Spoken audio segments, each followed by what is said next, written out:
Welcome everybody.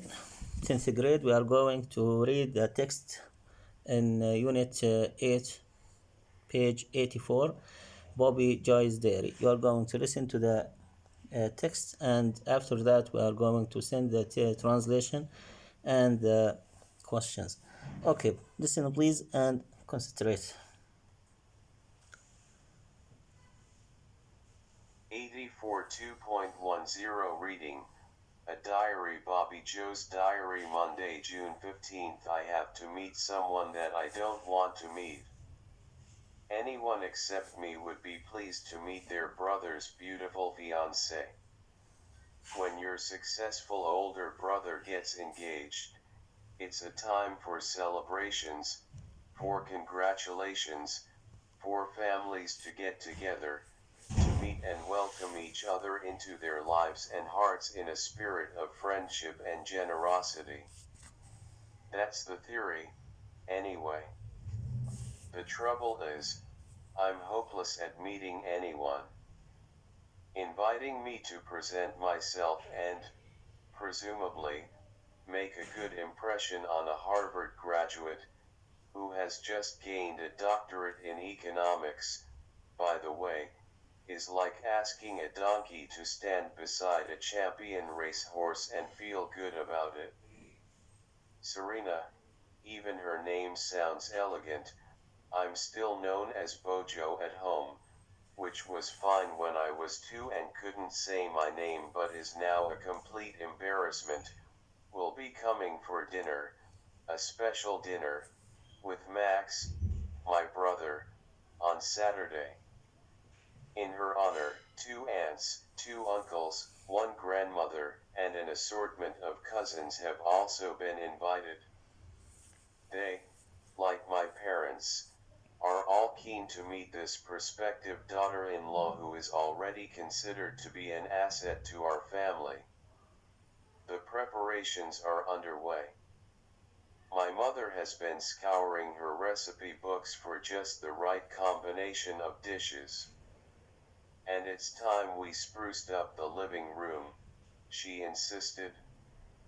Accordingly, new cushions have been bought for the sofa and a beautifully patterned rug for the floor. Overpriced, says my father. Sets the cushions off a treat, says my mother. Thursday, June 18th. I haven't written anything for 2 days. Since Tuesday I've been wondering how to talk to my parents about my university course and I still haven't found the right approach. Now that Max is a successful corporate lawyer, he met Serena when she was commissioned to write a business plan for the law firm.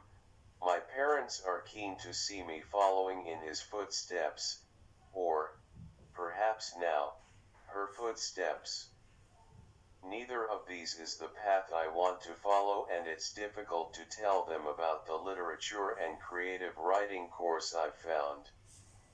Even if I'd decided to be a neuroscientist, an astrophysicist, a brain surgeon or a circus clown, I doubt that they would have found time to listen to me this week. The house has been a hive of activity with cooking, cleaning and polishing continuing apace. While I'm more than happy to be out of the limelight, I have to take my completed application form to school on Monday, so there isn't much time. I don't think I'm going to have an opportunity to raise this before Saturday evening. Looking on the bright side, perhaps meeting Serena will put Mom and Dad in such a good mood that it will be easier to talk to them afterwards. On the other hand, perhaps having met her, they'll be even firmer that I should follow this kind of career and react badly to my idea. I really don't know what to do. I'm bound to look a mess beside Serena. In her photos she looks poised and confident, and very attractive, of course, that goes without saying.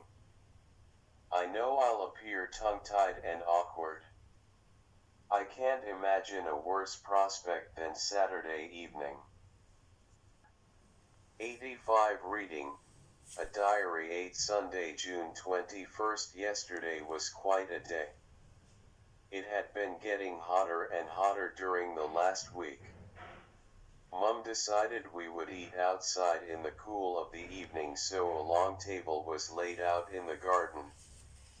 A blue and white striped awning was fetched from the summer house and put up over the table. Grandma and my elderly aunts arrived first, followed by numerous cousins. When Max and Serena arrived, the hubbub fell silent as the introductions were made. Serena looked absolutely stunning in a deep shade of rose pink.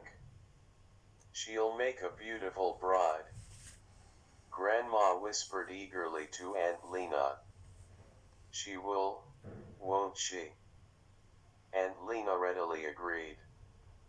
When I was introduced to Serena, I smiled shyly and went red, clashing unattractively with her dress. My grandmother was dubious about eating outside. Storms will often break a spell of hot weather, she warned. My parents waved her concerns aside and we trooped into the garden.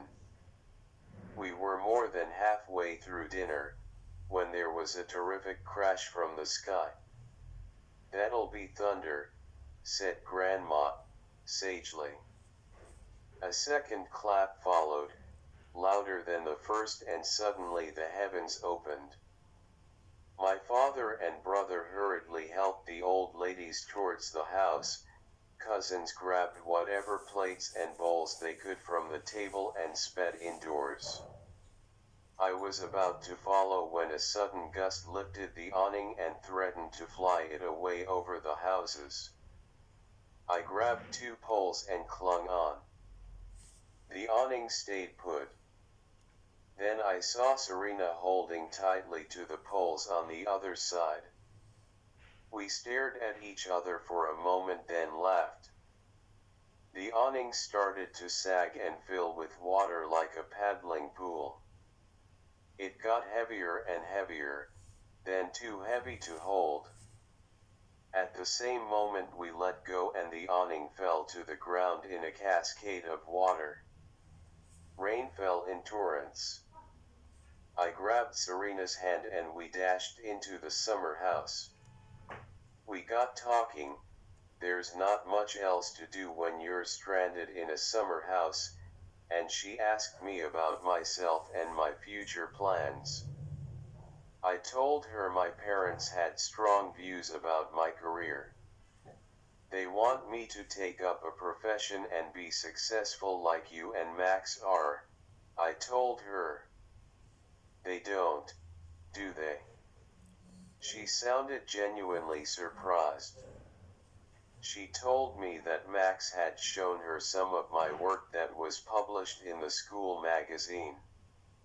She thought I could be successful like myself, not like her or Max or anyone else. Serena and Max are coming to lunch today. I think I'm feeling brave enough to start talking to Mum and Dad about my application. Even if it doesn't go well, I know